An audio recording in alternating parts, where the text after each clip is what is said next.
1073, go ahead. 5 to Bellingham.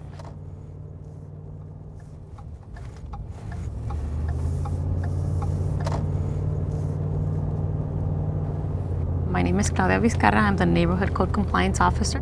I have different duties that I have to do. In this case, I cover homeless camp cleanups.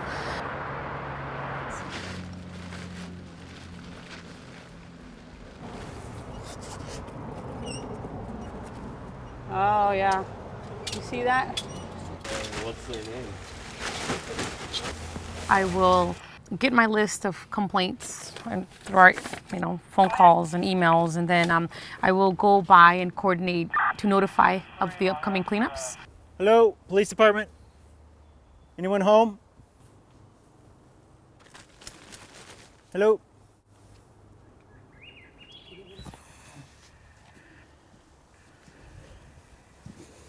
Empty.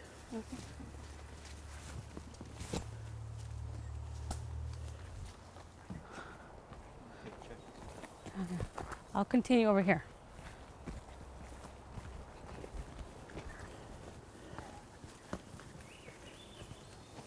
I will give them on a sheet of paper like this one, letting them know what date and at what time we will be there. Then also at the same time let outreach services know so that they can go and let them know about the services that we have here in Bellingham.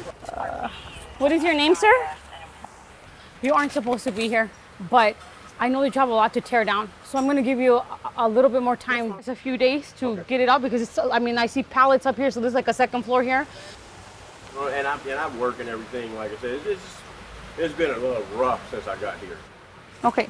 Can you place them on each of the sides? And the same thing goes for you? No problem. By Monday morning, please. That's plenty of we'll time. give you That's till Monday, plenty okay? of time. It's a lot of backpacks in there. Yeah. That worries.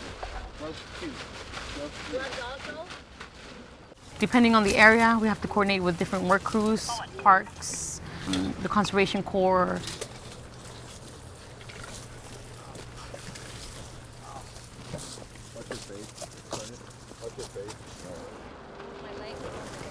The work crew, we work closely with the work crew on public areas, and so we then coordinate cleanup, then we go clean up, and then start the process all over again.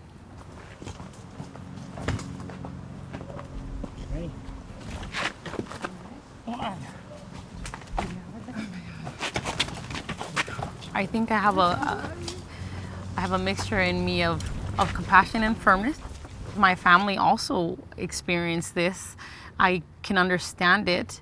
I always think that there's an opportunity that one can, get yourself up. I firmly believe that because my mother and my parents did that. My heart goes out to people because I understand it. I understand that everybody hits a low point in life.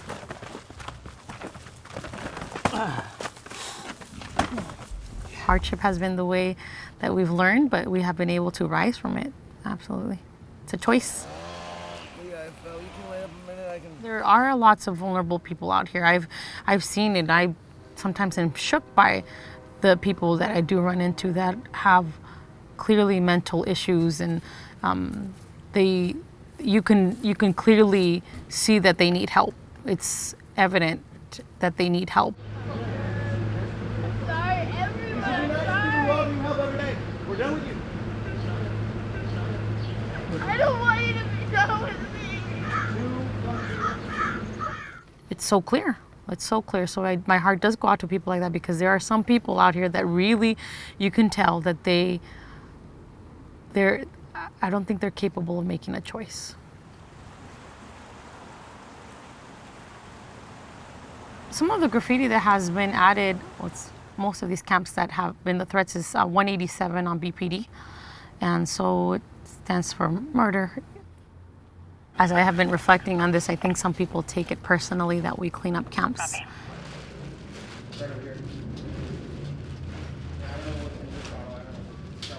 Because people have told me, why are you chasing me and moving me around? And I don't think that they understand that that's not how it works. We're there because we have complaints.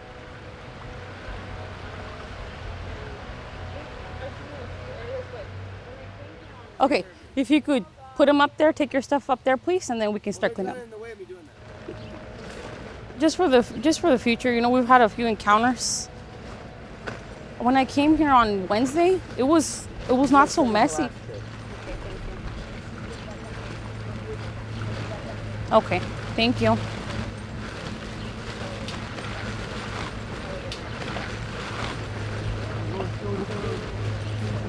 Okay. Okay.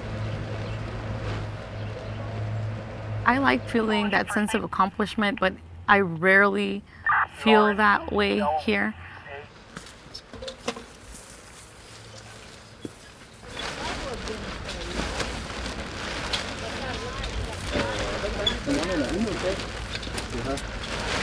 How many bags did you bring over?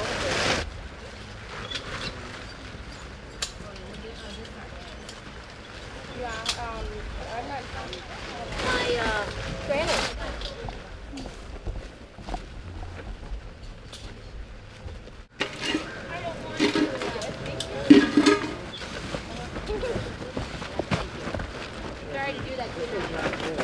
You know, I know that there are efforts being made to try to house some people, but there's just a large number of homeless people here in Bellingham.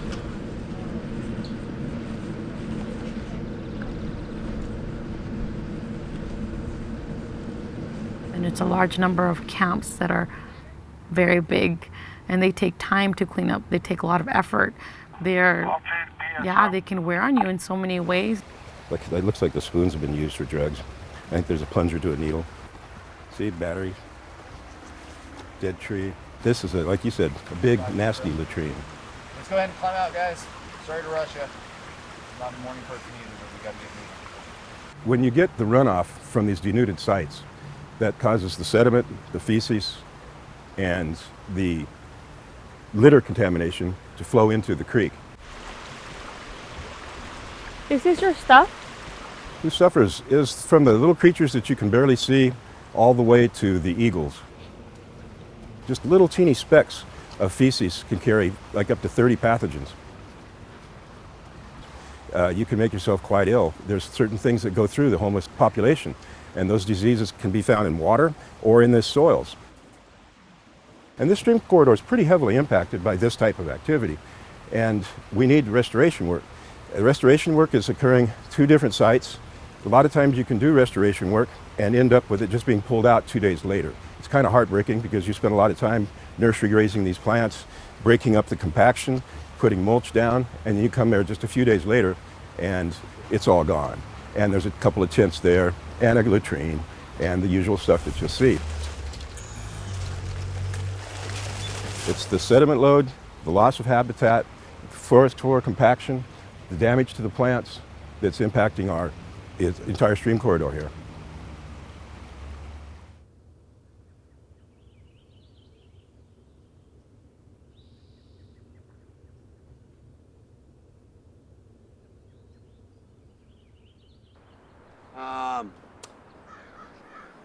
My name is Carl. I don't want to live this way, but this is the way I survive. It's called homelessness. But this is where I live. And keeps me warm at night sometimes. If it isn't raining. It's hard. It's really hard. I'm an 8-year veteran. 4 Marines. Well, 4 Army, 4 Marines. And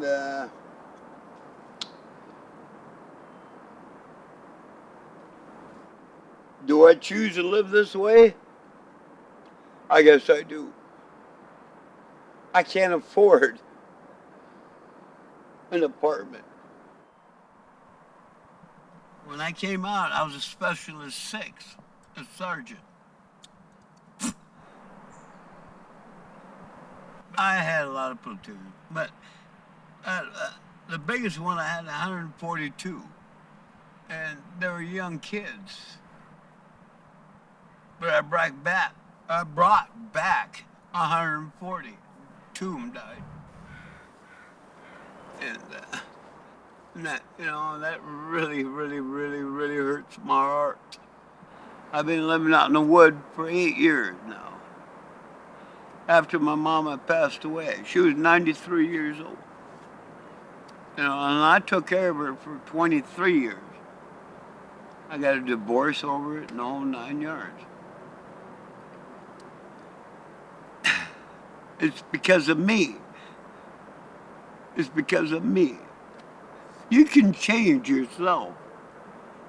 You can change yourself. All right?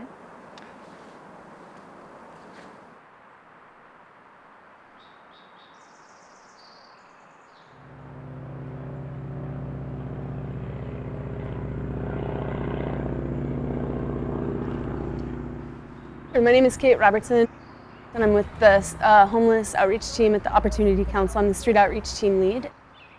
So the outreach team exists to go out into the community, build relationships with the folks who are out there, really get to know them, listen to what their needs are. Well, yeah, I totally would like to talk to you about that because And then as people are ready, connect them with the services. So that could be housing, it may be mental health, medical, insurance, whatever it is that a person needs, the outreach team exists to show up, walk through that process with them. How long have you been out here? This is my 3rd month. In this area, yeah. But you've been out here a lot longer. For 4 years. Yeah. Well, I don't have a shower every day. I don't have electricity every day. I don't have a hot meal every day. 2 days a week we go down to the church for a meal. I was couch surfing. The couch surfing was not helping anything, so I moved out here with Wendy because Wendy needed my help, and she said that I was her best friend. Like, what do you think the transition would be like? I don't know, it'd be nice. Yeah. Because I haven't had my own place for a long time. And I want to have my own place, and I deserve my own place. Everybody deserves a home. I don't deserve this. It's just that I can't afford it. I can't afford to live anywhere. Even if I get Social Security, I still can't afford anything. So living in a home would be nice. So that's like 9 or 10 years. 10 years ago, I haven't been in my own apartment for 10 years. The reality is that when somebody's chronically homeless, it takes on average about 70 interactions to start to move towards stability. A long time ago, I learned how to put myself in a state where I can see myself outside my state as out-of-body experience. And I can see myself, and it's fun out here. If I had to be like real all the time, I think I'd just go crazy. Did you say you were from Oklahoma? Where were you saying from? Indiana. Oh. Anyway, so I got you up because you've camped here longer than me. So talk away. It sucks. It's cold, it's dirty, it's scary in the dark. And stuff. But her. She's my best friend. I'll do anything for her. Constantly watching for people or Or the domestic violence that you just got into? Yeah. I have to constantly watch for that guy. Or animals. I don't know what's out here. It's out of the relationships that we're able to build with folks that steps towards change begin to happen. It's not that bad. I don't mind it. But of course, I adapt pretty much to any situation, really. You know, and that's where I think just the bridge building, the relationship, you know, just introducing ourselves, letting people's stories unfold, you know? Because what we don't want to do too is sign up a bunch of people for housing who are going to like peace out in 2 weeks. Absolutely.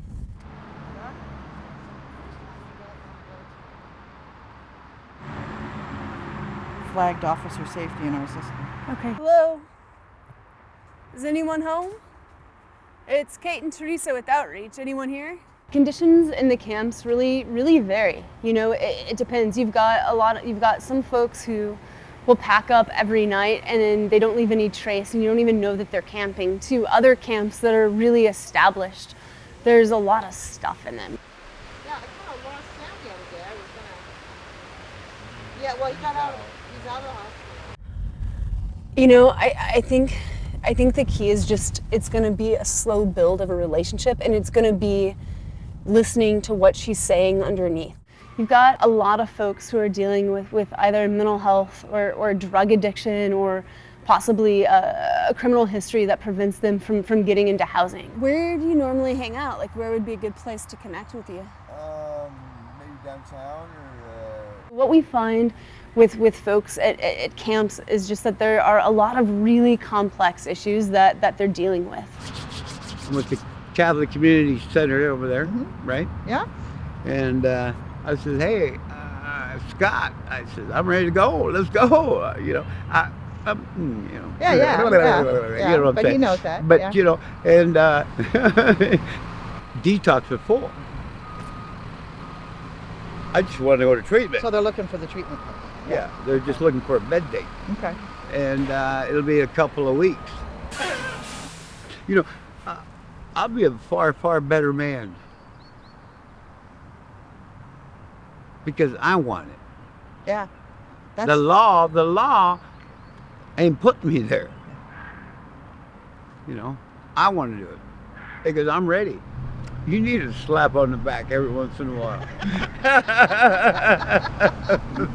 Well, you need a hug every once in a while, too. I'm getting sick and tired of being sick and tired. Yeah, that's what it takes, isn't it?